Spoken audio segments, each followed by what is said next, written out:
The forests of Hawaii provide much for us. Clean drinking water, recreational opportunities, storage for atmosphere-fouling carbon dioxide, and homes for a wide variety of native plants, animals, and insects. Tonight, we're introducing a year-long series of reports, Forest for Life, in collaboration with the Department of Land and Natural Resources. 4 Hawaiian honey creepers are facing a grim future, with 2 of the bird species predicted to face extinction within the next 2 years without significant intervention from people. Work to save tiny birds like the akikiki has been ongoing for years and is now being stepped up as a mosquito-borne disease is killing them fast.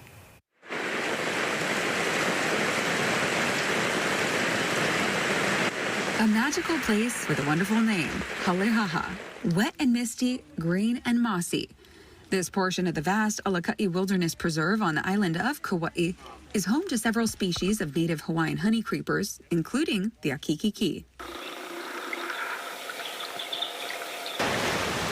And kind of as they've all disappeared from the valley, I've been kind of saying goodbye to them, there's this really kind of intense thing walking through a territory several times and realizing that the bird is gone. Justin Height is a member of a team that searched for the family to try to get them into safety until the threat of the mosquito-borne disease called avian malaria subsides. This valley is no longer safe for the birds. There are mosquitoes, there's malaria. All of the akikiki except for this one family have disappeared really quickly in the last 2 years. Keep trying with the Sunset Ridge, see if the wind's bad.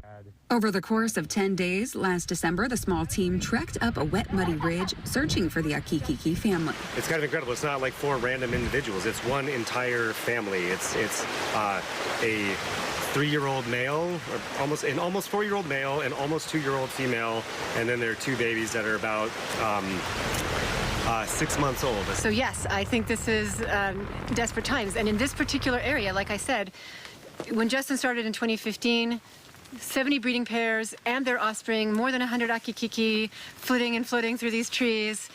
By the time we were out here last breeding season, 5 akikiki. So it is a free fall of this species in this area, and it's strange because we've always considered this area to be the stronghold, the bastion, the core of their range. This is where they have, in my time, been most numerous. Breaking some dead branches so that the net won't get tangled in them once we put it up.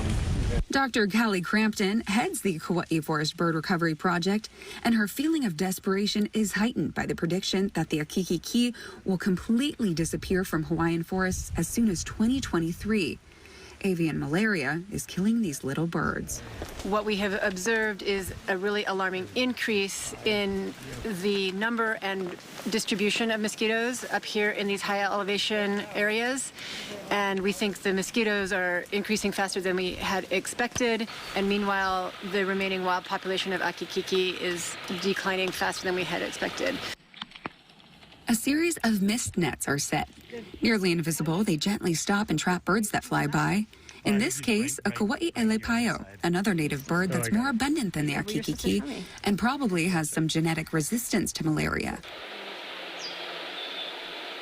It will take 5 days before the team catches its first and only akikiki, one of the 6-month-old chicks.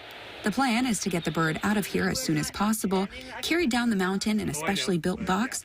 It will spend the night in the care of Peter Luscombe, an expert in the world of Pacific bird translocation.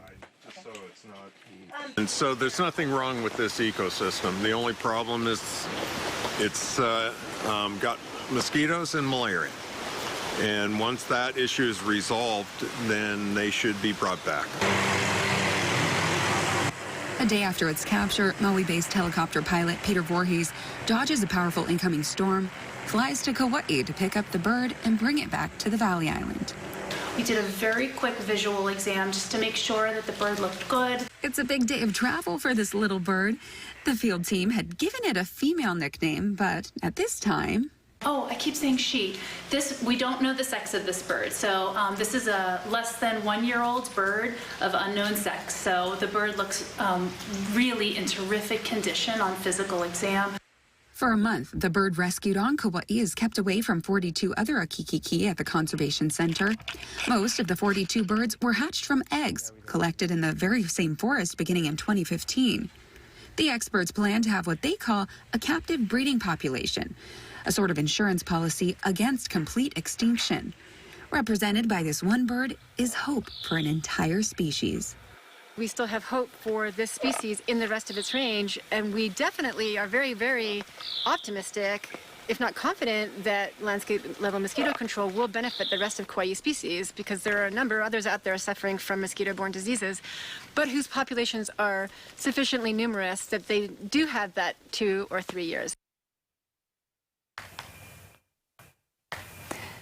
And recently, state and federal conservation managers revealed the result of a study which showed akikiki could be extinct in a little more than 2 years.